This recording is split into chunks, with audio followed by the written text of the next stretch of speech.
મારું નામ રોહન છે. અમારા લગ્નની રાત્રે જ્યારે હું મારા રૂમમાં જઈ રહ્યો હતો ત્યારે મારી માએ કહ્યું, દીકરા રોહન, તારી પત્ની સ્નેહા હજુ ખૂબ નાની છે, તેથી તેને સ્પર્શ પણ ન કરતો, તને મારી કસમ છે. પછી મેં મારી માના શપથ સ્વીકાર્યા. સ્નેહા નાની હતી પણ ઘણી સુંદર હતી. હું તેનાથી દૂર રહી શકતો નહીં. તેનો ચહેરો, તેનું સ્મિત, બધું જ મન તેની તરફ ખેંચતું. પછી એક રાત્રે મારી ઊંઘમાં સ્નેહા મારી ખૂબ નજીક આવી ગઈ અને મેં તેની સાથે અજાણતા. હવે વ્યક્તિ દુનિયાની દરેક યુક્તિ અને છેતરપિંડી સહન કરી શકે છે, કદાચ ભૂલી પણ શકે છે, પરંતુ તેઓ પોતાના લોકોની યુક્તિઓ અને દગો ક્યારેય ભૂલતા નથી. ખાસ કરીને જ્યારે તેઓ પોતાના લોકોને ખૂબ માન આપે અને પોતાના કરતાં વધુ તેમના પર વિશ્વાસ કરે. પરંતુ જ્યારે તે જ લોકો સંબંધની આડમાં તેમનો ઉપયોગ કરે છે અને દગો આપે છે, ત્યારે તે હૃદય દ્રાવક હોય છે. અને જ્યારે સત્ય બહાર આવે ત્યારે તે ખૂબ જ દુઃખ પહોંચાડે છે. અને આ પીડા મારા હૃદયમાં જીવનભર રહેશે. હકીકતમાં મિત્રો, મારી સાથે પણ કંઈક આવું જ થયું. મારા પોતાના લોકોએ મને દગો આપ્યો. એ દગોનો વિચાર મને દુઃખના દરિયામાં ડૂબાડી દે છે. આજે જ્યારે હું ઘરે પાછો ફર્યો ત્યારે મેં સૌથી પહેલું કામ મારી માના પગ સ્પર્શ કર્યા અને નમસ્તે કહ્યું, કારણ કે મારી આદત હતી કે હું દરરોજ સૌથી પહેલા તેમની પાસે જતો અને તેમના આશીર્વાદ લેતો. આજે જ્યારે મેં મારી માને નમસ્તે કહ્યું ત્યારે તેમણે મારા માથા પર થપથપાવ્યું. પછી તેણે મારા સ્વાસ્થ્ય વિશે પૂછ્યું. અમે સાથે બેઠા અને સામાન્ય નિત્યક્રમ શરૂ થયો. માએ કહ્યું, દીકરા રોહન, તારી પત્ની સ્નેહાને હેરાન ન કર. તેને દબાણ કરવાનો કોઈ પ્રશ્ન જ નથી, કારણ કે તે હજુ ભોળી છે, સગીર છે. તેને આ સંબંધ સમજવા માટે થોડો સમય જોઈએ છે. તું સમજદાર છે. શું તું સમજી રહ્યો છે કે હું શું કહી રહી છું દીકરા? તે હજુ નાની છે. આ સાંભળીને હું ચૂપ થઈ ગયો. પણ આ રોજિંદો નિત્યકર્મ હતો. આ સાંભળીને મને રોજિંદો અનુભવ થયો. દરરોજની જેમ આ સાંભળીને શર્માથી માથું ઝુકાવ્યું. પણ મને ખબર નથી કે મારી મા મારી પાસેથી શું અપેક્ષા રાખતી હતી, જેને મને હજુ પણ સમજાતી નથી. પહેલા મારી માએ મારા લગ્ન સ્નેહા સાથે કરાવ્યા, જે સગીર હતી.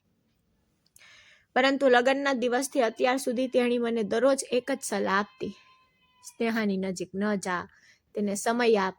જ્યારે તે સંપૂર્ણ રીતે મોટી થઈ જાય ત્યારે તારું લગ્ન જીવન શરૂ કર. તે આવા સંબંધ માટે પ્રતિબદ્ધ થવા માટે ખૂબ નાની છે. તે સમયે તેના શબ્દો મને વિચિત્ર લાગતા, કારણ કે એક છોકરી જે પરણીને તેના પરિવાર દ્વારા કાઢી મૂકવામાં આવી હતી, તેને 5 વર્ષની બાળકી જેવી ભોળી માનવામાં આવતી. પરંતુ પછી હંમેશાની જેમ હું માથું નમાવીને બેઠો. થોડી વાર પછી હું મારા રૂમમાં ગયો. અંદર પ્રવેશતાની સાથે જ સ્નેહા માથું નમાવીને બહાર આવી. મને આ ખૂબ જ વિચિત્ર લાગ્યું, કારણ કે હું તેનો પતિ હતો. હું તેના માટે અજાણ નહોતો, છતાં તે મારાથી ડરતી હતી. મારા રૂમમાં પ્રવેશતાની સાથે જ તે ભાગી જતી. ઠીક છે, તે નાની હતી, પણ એટલી નાની નહોતી કે મારી સામે બેસીને થોડા પ્રેમાળ શબ્દો પણ બોલી ન શકે. ગમે તે હોય, હું તેને લગ્ન જીવન માટે જરૂરી સમય આપવા તૈયાર હતો, પણ તે મારી સાથે વાત પણ ન કરતી. મિત્રો, હું તમને કહી દઉં કે મારી પત્ની સ્નેહા 18 વર્ષની હતી અને હું 26 વર્ષનો.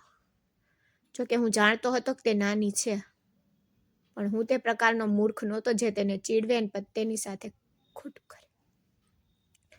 હવે મને મારી મા પર ગુસ્સો આવતો, કારણ કે તે જ આ બધાનું કારણ હતી.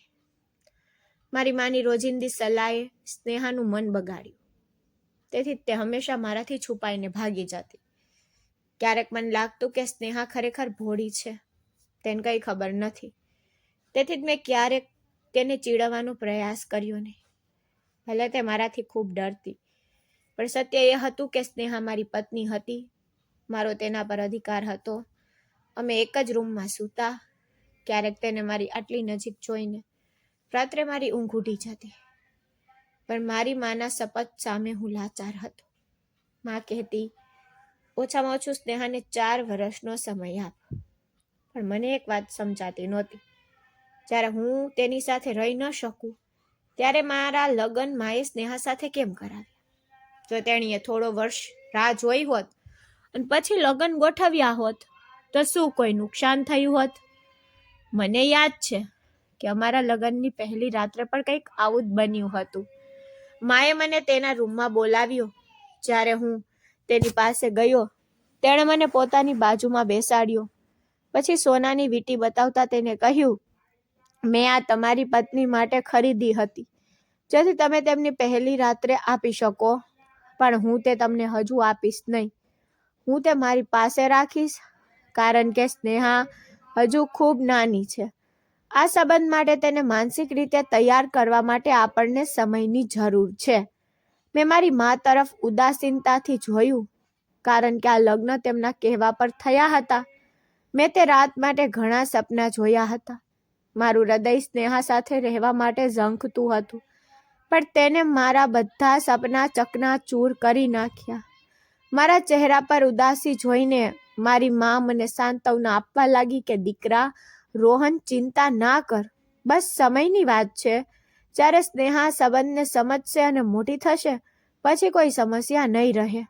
પછી મારી માએ કડકાઈથી કહ્યું, દીકરા રોહન, હમણાં સ્નેહા સાથે બહુ ફ્રી ન થા. જો કંઈક ખોટું થશે તો આપણે સમાજનો સામનો કેવી રીતે કરીશું? મને આઘાત લાગ્યો. એક માં પોતાના દીકરાના લગ્ન કરીને આવી વિચિત્ર વાતો કેવી રીતે કહી શકે? તેથી મેં મારી મા તરફ ગુસ્સા અને રોષથી જોયું. પછી મેં કહ્યું કે જો સ્નેહા હજુ નાની છે, જો તે આ સંબંધ માટે પણ તૈયાર નથી, તો પછી તમે તેને મારા જીવનમાં કેમ લાવી માં? શું દુનિયામાં છોકરીઓ ખતમ થઈ ગઈ હતી? મને ગુસ્સો આવ્યો, કારણ કે હું લગ્ન માટે યોગ્ય ઉંમરનો હતો. સમાજમાં કોઈ પણ પુરુષ તેની પત્નીના મોટા થવાની અને તેને આટલો સમય આપવાની રાહ ન જ જોતો. જ્યારે હું બોલ્યો ત્યારે માએ પોતાની નજર ફેરવી અને કહ્યું, દીકરા, મને ઉતાવળમાં તાળા તેની સાથે લગ્ન કરવાની ફરજ પાડવામાં આવી હતી. સ્નેહા ખૂબ જ માસૂમ છોકરી છે, પણ તે અનાથ છે. તેના ભાઈઓ તેનાથી ઝડપથી છુટકારો મેળવવા માંગતા હતા, કારણ કે તે મારા મિત્રની દીકરી છે. હું તેને આમ છોડી શકતી નહોતી. જો મેં તેના લગ્ન તારી સાથે ન ગોઠવ્યા હોત તો કોણ જાણે તેના ભાઈઓ તેની સાથે શું કર્યું હોત. તેથી જ તેનો જીવ બચાવવા માટે મેં તેને તારી સાથે પરણાવી દીધી. માના મોઢેથી આ સત્ય સાંભળીને હું ચૂપ થઈ ગયો. માએ પ્રેમથી કહ્યું, રોહન, મને આશા છે કે તું મારી વાત સાંભળશે. તે હજુ પણ ખૂબ ડરી ગઈ છે. મારી માના શબ્દોથી મને ખૂબ ગુસ્સો આવ્યો, પણ મેં તે સહન કર્યું. પણ હવે મને એવું લાગ્યું કે મેં કોઈ નાની છોકરી સાથે લગ્ન કર્યા છે. જ્યારે હું રૂમમાં ગયો અને સ્નેહાને જોઈ ત્યારે તે નાની હતી, પણ તે યુવાન દેખાતી હતી અને કોઈ તેને જોઈને કહી શકતું નહોતું કે તે લાયક નથી. તે ખૂબ જ સુંદર હતી અને તેની સુંદરતા મને આકર્ષિત કરતી હતી. પરંતુ મારી માના શબ્દોને કારણે મેં ભાગ્યે જ મારી જાતને કાબૂમાં રાખી, નહીતર સ્નેહાની સુંદરતા મને પાગલ કરી રહી હતી. હું તેની બાજુમાં બેઠો હતો ત્યારે તે ખૂબ જ ડરી ગઈ. તેથી મેં તેને કહ્યું, સ્નેહા, ચિંતા ના કર, હું તને હેરાન નહીં કરું, તો મારાથી ડરવાની કોઈ જરૂર નથી. પછી મેં તેનો હાથ પકડ્યો. તેનો હાથ એકદમ ઠંડો હતો. તે ધ્રુજતી હતી. તેની આંખોમાં આંસુ હતા. પછી તેનો ગુલાબી ચહેરો ડરથી ફીકો પડી ગયો. આ બધું જોઈને મેં તેને પ્રોત્સાહન આપ્યું અને કહ્યું, સ્નેહા, ડરવાનું કંઈ નથી. હું તારા પર કંઈ દબાણ નહીં કરું. પણ તે થોડી ચિંતિત હતી. મને સમજાતું નહોતું કે તે મારાથી આટલી ડરતી કેમ હતી. હું તેની આંખોમાં ડર જોઈ શકતો હતો. હું ખરેખર જંગલી બેશરમ માણસ નહોતો. જો તે સુંદર હતી તો હું પણ ઓછો સુંદર નહોતો. હું પણ બહુ ઉંમરનો નહોતો. તો પછી તેને મારાથી ડરવાની શું જરૂર હતી? મને જાન્યુઆરીમાં જ નોકરી મળી હતી અને મારી માએ અચાનક મારા લગ્ન ગોઠવી દીધા. આ ઉતાવળિયા લગ્ને મને સંપૂર્ણ મૂંઝવણમાં મૂકી દીધું. મારો એક નાનો ભાઈ અજય પણ હતો, જે તેના અભ્યાસ માટે પુણેમાં રહેતો. મને આશ્ચર્ય થયું કે મારી માએ પણ તેની રાહ જોઈ નહીં. જોકે તેની પરીક્ષા નજીક આવી રહી હતી અને મારા લગ્નની તૈયારીઓ ચાલી રહી હતી. પણ હવે મેં અજયને ફોન કરીને માફી માંગી. તેને શાંતિથી કહ્યું, ઠીક છે ભાઈ, મને બધું ખબર છે. મારી પણ એક મજબૂરી હતી, તેથી હું આવી શક્યો નહીં. તમારા લગ્નનો આનંદ માણો. હું આખો મહિનો વ્યસ્ત છું. લગ્ન કરો અને તમારા જીવનનો આનંદ માણો. મારી રાહ જોવાની કોઈ જરૂર નથી. અજયનું બેદરકાર વર્તન સાંભળીને મને થોડી તકલીફ થઈ. અમે બે ભાઈઓ ગમે તેમ નજીક નહોતા. મારો ભાઈ અજય અને હું એટલા નજીક નહોતા, પણ હું મારા ભાઈને ખૂબ પ્રેમ કરતો. લગ્નના દિવસે અજયની ગેરહાજરી મને ખૂબ જ પરેશાન કરતી હતી, પણ તેને કોઈ વાંધો નહોતો. લગ્ન સરળતાથી પાર પડ્યા અને મને પણ કોઈ સમસ્યા નહોતી. પણ મારી માનો પ્રેમ સ્નેહાનું મારાથી છુપાવવું અને પત્નીને સ્પર્શ ન કરવાની વારંવારની સલાહ, આ બધું હું સમજી શકતી નહોતી. મારી મા કહેતી, સ્નેહાનું ધ્યાન રાખજે, પણ તેની નજીક ન જા, કારણ કે તે હજુ નાની છોકરી છે, બોડી છે, સમજી શકતી નથી. પણ સત્ય એ હતું કે સ્નેહા એટલી નાની નહોતી. તે એક પુખ્ત સ્ત્રી હતી. તે જન્મદિવસ માટે સારા કપડાં પહેરતી, મારી સાથે રૂમ શેર કરતી, તેના માતા પિતાના ઘરે જતી, તેના મિત્રોના ઘરે જતી, પણ તે મને મારો આપતી નહીં. હું ફક્ત સ્નેહા તરફ જોતો અને પછી મારી માની સલાહ મારા મગજમાં ફરતી. એટલા માટે હું ખૂબ ચીડાઈ જતો. સ્નેહા મારા પલંગની એક બાજુ સૂતી. તેને જોઈને હું આખી રાત જાગતો રહેતો. મને બધું ભૂલીને તેને ગળે લગાડવાનું મન થતું, પણ હું મારી માના શબ્દોને અવગણી શકતો નહોતો. જો તેને ખબર પડી જાય તો તેની આંખોમાં મારો આદર શું હશે, એ વિચારીને મેં મારી જાતને રોકી. આ કેવા પ્રકારના લગ્ન હતા, જ્યાં મારે મારી પત્નીથી દૂર રહેવું પડે? આને કારણે હું મારા કામ પર ધ્યાન કેન્દ્રિત કરી શકતો નહીં. ફક્ત મારા જીવનમાં શાંતિ ઈચ્છતો. હું ઈચ્છતો કે જ્યારે હું રાત્રે પલંગ પર થાકીને સૂઈ જાઉં અને તેના હાથમાં મારો બધો થાક ભૂલી જાઉં. જ્યારે તે તૈયાર થઈ ત્યારે હું તેની પ્રશંસા કરવા માંગતો હતો, તેના માટે બંગડીઓ ખરીદવા માંગતો. પણ અમારી વચ્ચે એવો કોઈ સંબંધ નહોતો. જો હું આકસ્મિક રીતે સ્નેહા માટે ભેટ લાવતો અથવા તો તેની પ્રશંસા કરતો તો તે ગભરાઈ જતી, જાણે મેં કોઈ મોટું પાપ કર્યું હોય. પછી તેના સુંદર ચહેરા પર ડર છવાઈ જતો અને તે મારાથી દૂર ભાગી જતી. મને વાત ખૂબ જ ખરાબ લાગી. છેવટે થાકીને મેં તેને છોડી દીધી, પણ હું મારી ઈચ્છાને અવગણી ન શક્યો. અમે એક જ રૂમમાં રહેતા, એક જ પલંગ પર સૂતા, તેથી મારા માટે બધું ખૂબ જ મુશ્કેલ હતું. સ્નેહા એટલી સુંદર નાજુક છોકરી હતી કે સૌથી બહાદુર છોકરો પણ તેને જોઈને પ્રભાવિત થઈ જતો હતો, અને હું તેનો પતિ હતો. જ્યારે તે તૈયાર થઈને ઊભી રહેતી ત્યારે મારી આંખો તેના પરથી હટતી નહોતી. જોકે મારી માએ મારી નજર સમજી લીધી હતી. પછી એક દિવસ એકાંતમાં તેને મને કહ્યું, રોહન, તું શું વિચારી રહ્યો છે? હું તે જોઈ રહી છું. તું સ્નેહાને તેના જન્મદિવસ પર પ્રેમથી જોઈ રહ્યો છે. શું તું મારી સલાહ ભૂલી ગયો? તેના શબ્દો સાંભળીને મને શરમ આવી, પણ મારી મા મારી જિંદગી હતી, તેથી હું તેને કંઈ કહી શક્યો નહીં. મને તેને કહેવાનું મન થયું કે જો તું મને સ્નેહાથી અલગ રાખવા માંગતી હોય તો તે લગ્ન કેમ કર્યા? અને જો તું તેને દૂર રાખવા માંગતી હોય તો તું તેને મારા રૂમમાં કેમ મોકલે છે?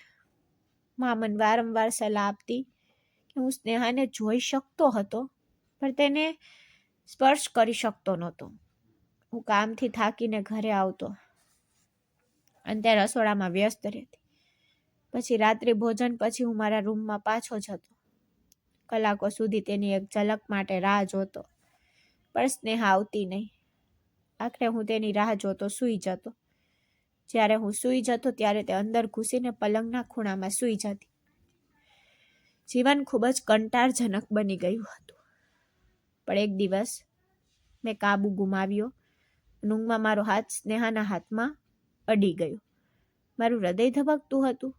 પણ તે મારા નાના કૃત્ય પર પણ ચીસો પાડવા લાગી. તેનો અવાજ સાંભળીને માં મારા રૂમમાં આવી અને મારા વર્તન માટે મને ઠપકો આપ્યો. તન શરમ નથી આવતી રોહન?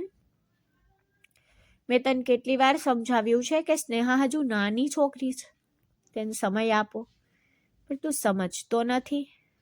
આ વખતે મને પણ ગુસ્સો આવ્યો. મારી જાતને કાબૂમાં રાખી શક્યો નહીં.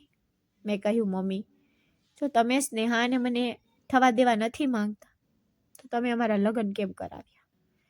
તમારું પત્નીની નજીક સ્વાભાવિક છે. મેં કંઈ ખોટું નથી કર્યું. શું તમને ખબર નથી કે પતિ પત્ની વચ્ચેના આવા વર્તનને ખોટું કેવું નકામું છે? ત્યારે મને ખૂબ ગુસ્સો આવ્યો હતો, પણ હું મારી માને જવાબ આપી શક્યો નહીં. પણ આજે મારી ધીરજ ખૂટી ગઈ. ગુસ્સામાં હું ટેરેસ પર ગયો. તે રાત્રે મમ્મી સ્નેહા સાથે મારા રૂમમાં સૂઈ ગઈ. સ્નેહા ધીમે ધીમે રડી રહી હતી અને મમ્મી તેને શાંત કરવાનો પ્રયાસ કરી રહી હતી. હવે હું ટેરેસ પર ગયો. મમ્મીને કારણે મને સ્નેહા તરફથી મારો હક મળી શક્યો નહીં. મને ખબર નથી કે સ્નેહા સાથે શું ખોટું હતું. અત્યાર સુધી તે મારી સાથે વાત કરતી નહોતી, તેથી હું સમજી શકતો નહોતો કે તેના મનમાં શું ચાલી રહ્યું છે. દિવસો આમ જ પસાર થતા ગયા. સ્નેહા દરરોજ વધુ સુંદર લાગતી. મિત્રો, હું તમને કહેવાનું તો ભૂલી ગયો કે મારી પણ એક બહેન છે. તેનું નામ રાધા છે. સ્નેહા રાધા સાથે સારી મિત્ર બની ગઈ હતી. તે રાધા સાથે હસતી, રમતી, સારા કપડાં પહેરીને ખરીદી કરવા જતી, ફરવા જતી. હું તેને જોઈને પાગલ થઈ જતો, પણ તેને કોઈ ખ્યાલ નહોતો. સમય જતાં તેને મારા પ્રત્યેનો ડર ઓછો થઈ ગયો હતો, છતાં પણ તેને મારાથી અંતર જાળવી રાખ્યું. પણ હું મમ્મીનું વર્તન બિલકુલ સમજી શકતો નહોતો. એક દિવસ જ્યારે સ્નેહાને લાગ્યું કે હું સૂઈ રહ્યો છું, ત્યારે તે રૂમમાં આવી અને પલંગ પર સૂવા લાગી. મેં લાઇટ ચાલુ કરી. મને જાગતો જોઈને તે ચોંકીને જાગી ગઈ. મેં કહ્યું, સ્નેહા, મારે તારી સાથે કંઈક મહત્વપૂર્ણ વાત કરવી છે. પણ તેને કહ્યું, મારે તમારી સાથે વાત નથી કરવી. પ્લીઝ સૂઈ જાવ અને મને પણ સૂવા દો. મેં જવાબ આપ્યો, સ્નેહા, મને ઊંઘ નથી આવતી. મારા લગ્ન થયાને ઘણા મહિના થઈ ગયા છે. શું 2 મિનિટ તારી સાથે બરાબર વાત પણ નથી કરી મેં? ઠીક છે, આપણે હમણાં નજીવન શરૂ નહીં કરી, પણ ઓછામાં ઓછું તું મારી સાથે વાત તો કરી શકે છે ને? સાચું ને? શું તું મારી સાથે મિત્રતા તો કરી શકે છે ને? મેં આ કહ્યા પછી સ્નેહાએ મારી તરફ જોયું. તેની આંખોમાં કોઈ ડર નહોતો, નિર્દોષતા હતી. આ જોઈને હું તેની નજીક ગયો, પણ તે મારાથી દૂર ખસી ગઈ અને બેઠી થઈ ગઈ. મેં પૂછ્યું, સ્નેહા, તું મારાથી આટલી ડરે કેમ છે? મારા પ્રશ્નોનો જવાબ ન આપતા તે ચૂપ રહી.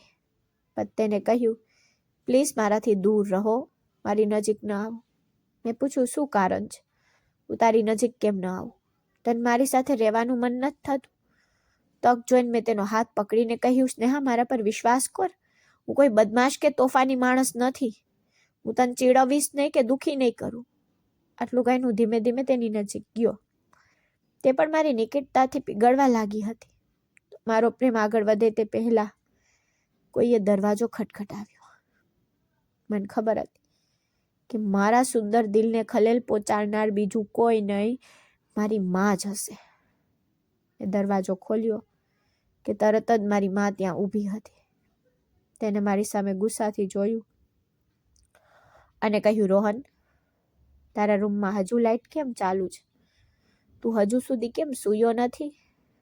રૂમમાંથી વાતચીતનો અવાજ પણ આવી રહ્યો હતો.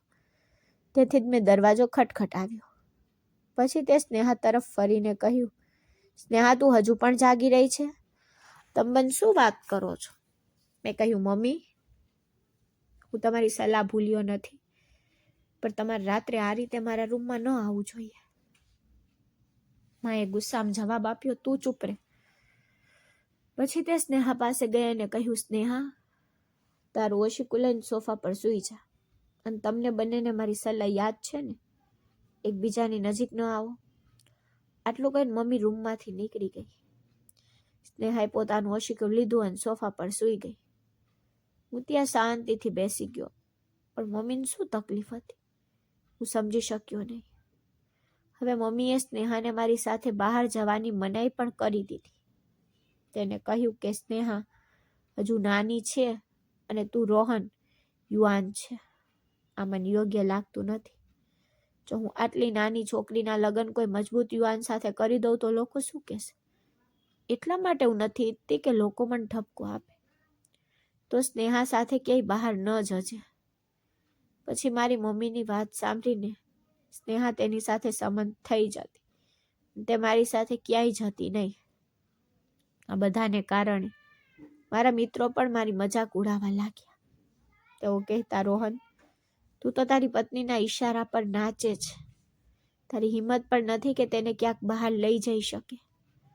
બધાથી કંટાળીને એક દિવસ ગુસ્સામાં મેં સ્નેહાને કહ્યું, આજે ગમે તે થાય, હું તને મારા મિત્રના ઘરે તો લઈ જ જઈશ. કારણ કે મારા મિત્રો ઘણા સમયથી અમને સાથે જવાનું કહી રહ્યા છે. હું આજે કોઈ બહાનું સ્વીકારીશ નહીં. આ સાથે હું નાવા ગયો. પણ જ્યારે હું પાછો ફર્યો ત્યારે સ્નેહા ચાલી ગઈ હતી.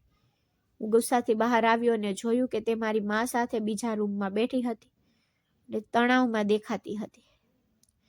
મારી મા પણ ગુસ્સામાં બડબડાટ કરી રહી હતી. હું મારી મા સામે ગયો અને તેણે મને બોલાવીને ગુસ્સામાં કહ્યું, રોહન, મેં તને કેટલી વાર કહ્યું છે કે સ્નેહા પર આ રીતે દબાણ ન કર. તે હજુ નાની અને ભોળી છે. તે અજાણ્યાના ઘરે જતી ડરશે. તે પછી મને સ્નેહા પર પણ ગુસ્સો આવવા લાગ્યો. મેં કહ્યું, સ્નેહા, તારે મમ્મીને આ બધું કહેવાની શું જરૂર હતી? તું મારી સાથે શાંતિથી આવી શકી હોત અને મમ્મીને ખબર ન પડી હોત. મારા શબ્દો સાંભળીને મમ્મીએ મારી સામે ગુસ્સાથી જોયું અને સ્નેહા ગભરાઈ ગઈ. પણ આ વખતે મેં મમ્મીના ગુસ્સાને અવગણીને કહ્યું, માં, અમારી પત્ની છે. હું તેને એકલી નહીં છોડું. તેને કોઈ પણ રીતે નુકસાન નહીં થાય. મને તેની સાથે જવામાં કોઈ વાંધો નથી. કારણ કે મારો મિત્ર ખૂબ સારો છે. હું તેને ના પાડી શકું નહીં. પછી મારી મા મારો ગુસ્સો સમજી ગઈ. તે થોડી ધીમી પડી અને પ્રેમથી બોલી, દીકરા રોહન, તું સમજદાર છે. હું તારી મજબૂરી સમજી શકું છું. મેં મજબૂરીથી તારા માટે સ્નેહાના લગ્ન ગોઠવ્યા. પણ હું ઈચ્છું છું કે તું થોડા સમય માટે પત્ની છે તે ભૂલી જા. શું તું થોડી રાહ જોઈ શકતો નથી? એ કોઈ મોટી વાત નથી. આ સાંભળીને મેં સદબત થઈને તેની તરફ જોયું. તેને પોતાના દીકરાના લગ્ન કરાવ્યા અને હવે તે મને પોતાને કુંવારો માનવા કહી રહી હતી. હું ખૂબ જ દુઃખી હતો. કારણ કે હું પરિવારનો સૌથી મોટો દીકરો હતો. મેં નાની ઉંમરે મારા પિતા ગુમાવ્યા હતા. ખેતી, જમીન, મિલકતના કારણે અમને ક્યારેય આર્થિક કટોકટીનો તો સામનો કરવો પડ્યો નહીં. હું મારા પિતાનો સૌથી પ્રિય દીકરો હતો. તેમના મૃત્યુ પછી હું સાવ એકલો પડી ગયો. હું 8 વર્ષનો હતો જ્યારે મારા પિતા ચાલ્યા ગયા. મને હંમેશા લાગતું કે મારી મા મારા ભાઈ અજય અને બહેન રાધાને વધુ પ્રેમ કરે છે. જો હું ફરિયાદ કરું તો મારી મા કહેતી, તમે તો સૌથી મોટા છો. તમારા ભાઈ બહેનો નાના છે. તેઓને તેમની માની વધુ જરૂર છે. પછી હું આંસુઓ દ્વારા મારી જાતને શાંત કરવાનો પ્રયાસ કરતો. જ્યારે મારી મા મારા ભાઈ બહેનોમાં ડૂબી જતી. જેમ જેમ હું મોટો થતો ગયો, મને સ્પષ્ટ થયું કે મારી માએ જાણી જોઈને મને અવગણ્યો અને અજય અને રાધા પર ધ્યાન કેન્દ્રિત કર્યું. બાળપણમાં હું કાળી ચામડીનો હતો, પણ મારી મા ગોરી હતી. પણ સમય જતાં મારું સ્વાસ્થ્ય અને રંગ સુધરી ગયો અને હું મારા પિતાની જેમ જ એક સુંદર યુવાન બન્યો. અજય અને રાધા પણ મારી માની જેમ ગોરી ચામડીના હતા. જેમ જેમ હું મોટો થતો ગયો, લોકો મને સુંદર કહેતા, પણ મારા ભાઈ બહેનોની સામે હું ફીકો પડી જતો. તેથી જ હું એકલો પડી ગયો. મારા કોઈ ભાઈ બહેન સાથે મારો સંબંધ નહોતો. પછી મને સમજાયું કે મારી મા પણ મને પસંદ નથી કરતી, કારણ કે હું ગામમાં ભણતો. પરંતુ અજય નાની ઉંમરે જ ભણવા માટે અમેરિકા મોકલવામાં આવ્યો. આ પણ મને અન્યાયી લાગ્યું.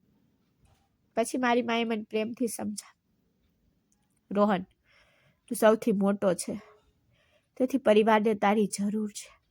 તારી બહેનો નાની છે, તેથી પરિવારમાં એક પુરુષ હોવો જરૂરી છે. પણ અજય નાનો છે તેથી તેની પાસે તે જવાબદારી નથી. મેં વિચાર્યું કે હું સૌથી મોટો હોવાથી પરિવારની જવાબદારી મારા પર છે. અને ચૂપ રહ્યો. પણ મારી માનું વર્તન તો દિવસે ને દિવસે ખરાબ થતું ગયું. લગ્ન પછી તે વિચિત્ર વર્તન કરવા લાગી. મને સ્નેહા પર પણ ગુસ્સો આવતો, કારણ કે હું તેનો પતિ હતો. તે મારા કારણે તો મારા ઘરમાં રહેતી. તે હંમેશા મારી માની જ સાઈડ રહેતી. હવે મારે એક મિત્રના ઘરે જમવા જવાનું હતું અને આ બધું નાટક થઈ ગયું. ઊંડા વિચારમાં પડી ગયો. પછી ગુસ્સામાં હું ઘર છોડીને સીધો મારા મિત્ર આદિત્યના ઘરે ગયો. આદિત્ય આશ્ચર્યચકિત થઈ ગયો અને કહ્યું, તું ભાભીને ન લાવ્યો? મેં બધી તૈયારીઓ કરી લીધી હતી. મને તો શરમ આવી. પછી મેં કહ્યું, સ્નેહાની તબિયત સારી નહોતી ભાઈ, એટલે જ હું એકલો આવ્યો છું. આદિત્યએ મારી સામે જોયું. પછી મને બેસાડીને તેણે કહ્યું, શું થયું તે કે. શરૂઆતમાં મેં તેને દૂર કરવાનો પ્રયાસ કર્યો, પણ કદાચ તેણે મારી આંખો દ્વારા જોયું કે કંઈક ખોટું છે. મારા મિત્ર આદિત્યએ કહ્યું, ચોક્કસ કોઈ સમસ્યા છે. મને લાગે છે કે રોહન, તારું લગ્ન જીવન સારું નથી ચાલી રહ્યું. કોઈ સમસ્યા છે, કારણ કે તું ખુશ નથી દેખાતો. આ સાંભળીને મેં માથું નમાવ્યું અને શાંતિથી બેસી ગયો. હું હવે તેની વાતચીત ટાળી શક્યો નહીં. હું ખરેખર મારા લગ્નથી ખુશ નહોતો. એક બોજ બની ગયા હતા.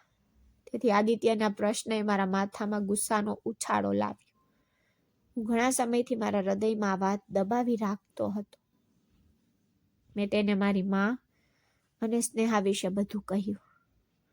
મારી મા દ્વારા કરવામાં આવેલો અન્યાય મને તેમનાથી દૂર કરી રહ્યો હતો. પછી આ બધું સાંભળીને હું સંપૂર્ણપણે ખોવાઈ ગયો. આદિત્ય પણ આશ્ચર્યચકિત થઈ ગયો. પછી તેને કહ્યું, તારી માનું વર્તન જ ખૂબ વિચિત્ર છે યાર. તેને જ સ્નેહાને બધું સમજાવવું જોઈએ, પણ તે તો તેનેથી દૂર રાખી રહી છે. મેં શાંતિથી સાંભળ્યું, કારણ કે મેં ક્યારેય મારી મા વિશે આવું કંઈ સાંભળ્યું નહોતું. પણ આજે મને તેના પર ખૂબ ગુસ્સો આવ્યો. પછી આદિત્ય હસ્યો અને કહ્યું, મને તારી પરિસ્થિતિ અલગ લાગે છે ભાઈ. તું કેવો પતિ છે? તું તારી પત્નીને કાબૂમાં રાખી શકતો નથી. મેં કહ્યું, આદિત્ય, મારી મજાક ના ઉડાવ. થોડી સલાહ આપ. સ્નેહાને મારા પ્રેમમાં પાડવા માટે હું શું કરી શકું? આ સાંભળીને તે વિચારમાં ખોવાઈ ગયો. તે ખરેખર પરિણીત હતો, તેથી મેં તેને પૂછ્યું કે તે મારા પ્રેમમાં પડે અને મારી પાસે આવે. તેને મને એક વિચિત્ર સલાહ આપી તો હું ગભરાઈ ગયો અને મેં કહ્યું, ના યાર, હું એવું નહીં કરી શકું. તેને કહ્યું, જો તું ડરીશ, જો તું તારી મા વિશે વિચારતો રહીશ, તો તે તને આખી જિંદગી ત્રાસ જ આપશે. આ સાંભળીને હું ઊંડા વિચારમાં પડી ગયો. પછી તે દિવસ જ્યારે હું ઘરે પહોંચ્યો ત્યારે સ્નેહા તેના રૂમમાં સૂતી હતી. તેથી મેં તેની સામે જોયું, પણ હું મારી બેચેની કાબૂમાં રાખી શક્યો નહીં. અમારા લગ્નને 5 મહિના થઈ ગયા હતા. તે એક સરળ છોકરી હતી.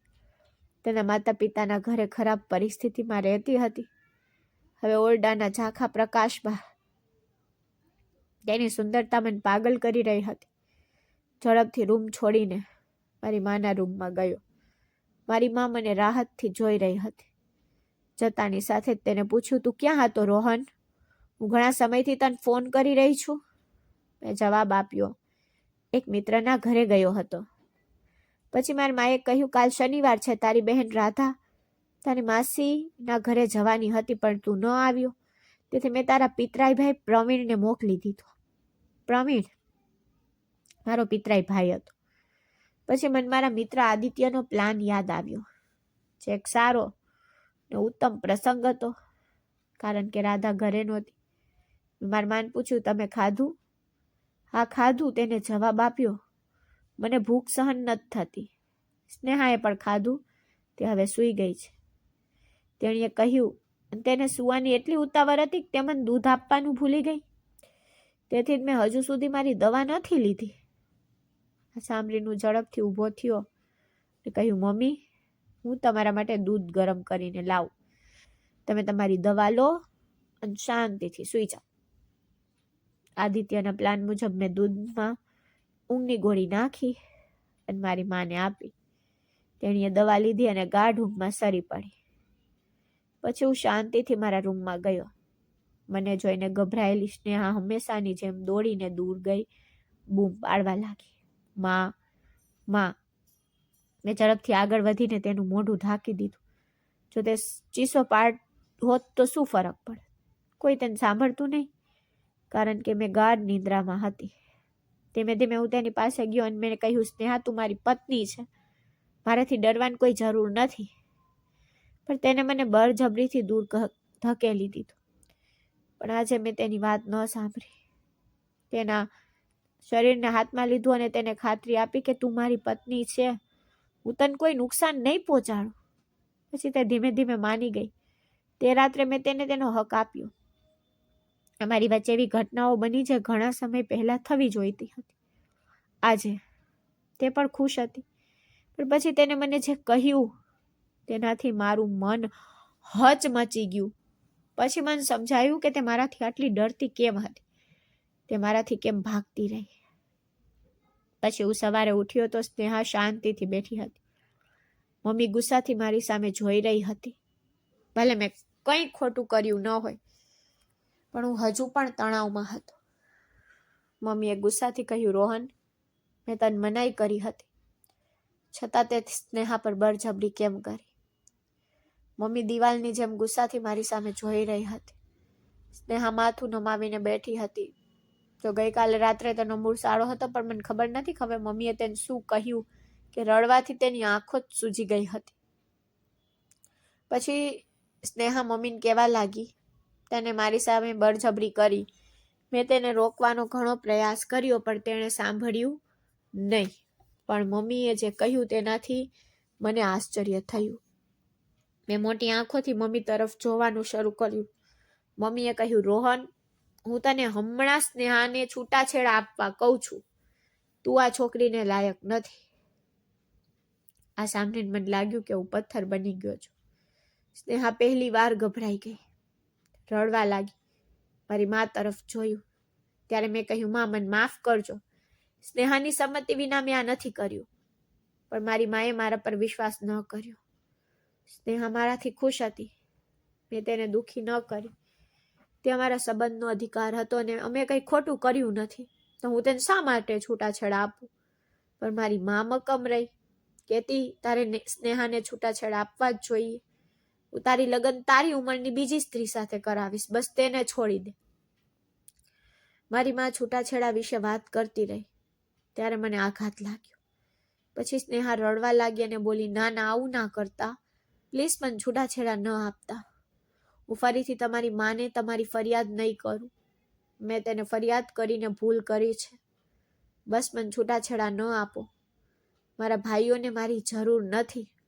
જો તમે મને છૂટાછેડા આપી દો તો મારી ભાભી મને ઘરમાં રહેવા નહીં દે. હવે તે રડતી, ક્યારેક માની પાસે માફી માંગતી, ક્યારેક મારી પાસે.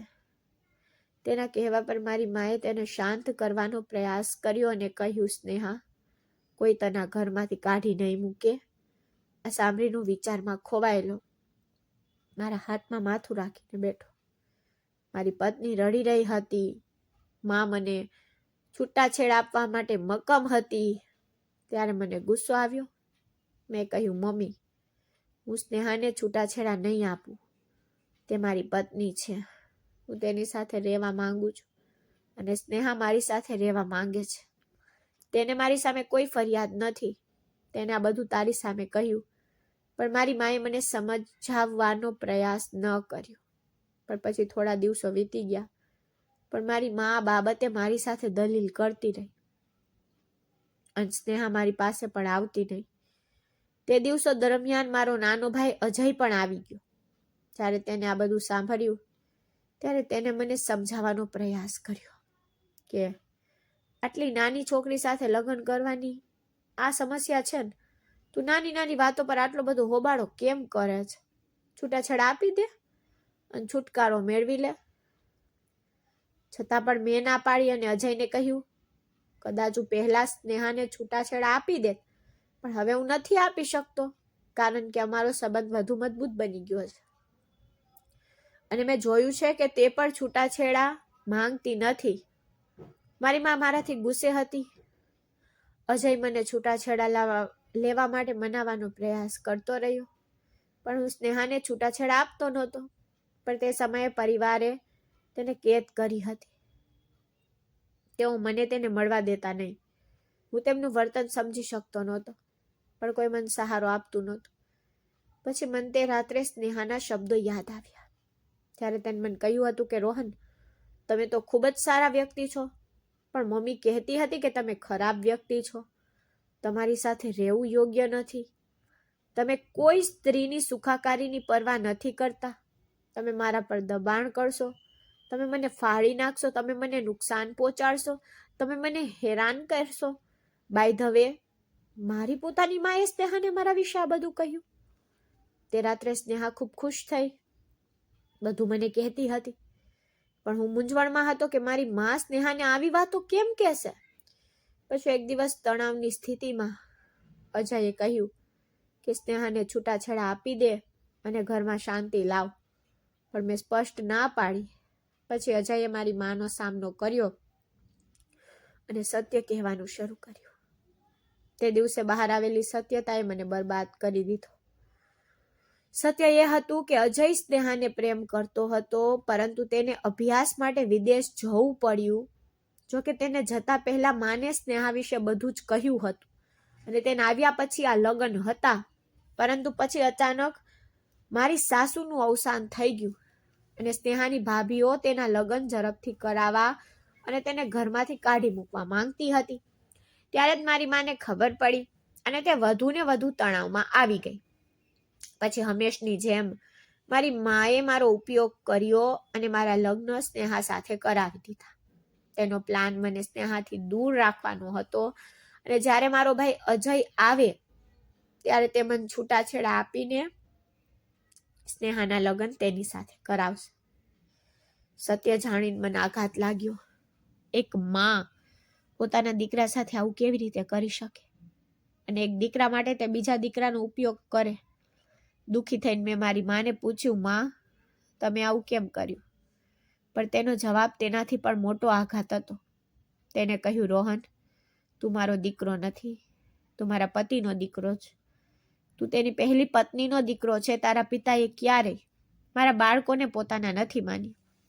તેને બધી મિલકત તને ટ્રાન્સફર કરી દીધી, તો હું તને કેવી રીતે પ્રેમ કરી શકું? આ સાંભળીને મેં મારી મા તરફ આશ્ચર્યથી જોયું. મેં તો તેને મારી સગી માં માની હતી, પણ તે તો મારી સોતેલી માં હતી. તે અને મારા ભાઈ બહેન અજય અને રાધા મારા પિતાની મિલકત પર વધુ વૈભવી રીતે રહેતા હતા. હવે મને એટલું દુઃખ થયું કે હું એક મિનિટ પણ મારી મા સાથે રહેવા માંગતો નહોતો. તેથી હું શાંતિથી મારા રૂમમાં ગયો. મારા હૃદયમાંથી તે સ્વાર્થી લોકોનો પ્રેમ કાઢી નાખ્યો. પછી હું સ્નેહા પાસે ગયો અને તેને પૂછ્યું, સ્નેહા, મને કે તું મારી સાથે રહેવા માંગે છે કે મારા ભાઈ અજય સાથે? જો તું એમ કહે તો હું તને છૂટાછેડા આપી દઈશ. સ્નેહાએ કહ્યું, હું તમારી સાથે રહેવા માંગુ છું. તે એક ભોળી છોકરી હતી. તેને ફક્ત સહારાની જરૂર હતી. તે મુશ્કેલ સમયમાં માના શબ્દોથી ડરતી હતી, કારણ કે તેણે તેના મનમાં મારા વિશે નકારાત્મક છબી બનાવી હતી. પણ હવે જ્યારે તે પોતે મારી સાથે રહેવા માંગતી હતી, ત્યારે હું સ્નેહા સાથે બીજા ઘરે રહેવા ગયો. જોકે હું હજુ પણ મારી બહેન રાધા માટે પૈસા મોકલું છું, અને ફક્ત તે અને હું જ જાણીએ છીએ. પરંતુ મા માટેનો પ્રેમ મારા હૃદયમાં ફરી ક્યારેય ખીલ્યો નહીં. તેથી જ હું તે સોતેલા સંબંધોને ક્યારેય જોતો નથી, અને મેં મારા જીવનભર મારું શોષણ કરનારોને કાયમ માટે છોડી દીધા છે. પરંતુ ભગવાને મને સ્નેહાના રૂપમાં એક સુંદર ભેટ આપી. હવે મારી પત્ની સ્નેહા મારી ખૂબ કાળજી રાખે છે અને મારી દરેક વાત પણ સાંભળે છે, અને હું તેને ખૂબ પ્રેમ કરું છું. અમે હંમેશા ખુશીથી જીવીએ છીએ. તો મિત્રો, મને આશા છે કે આ વાર્તા તમારા હૃદયને સ્પર્શી ગઈ હશે.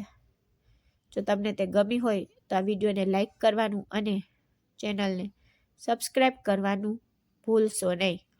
આપણે ફરી એક નવી વાર્તામાં મળીશું. ત્યાં સુધી બાય બાય. ધન્યવાદ.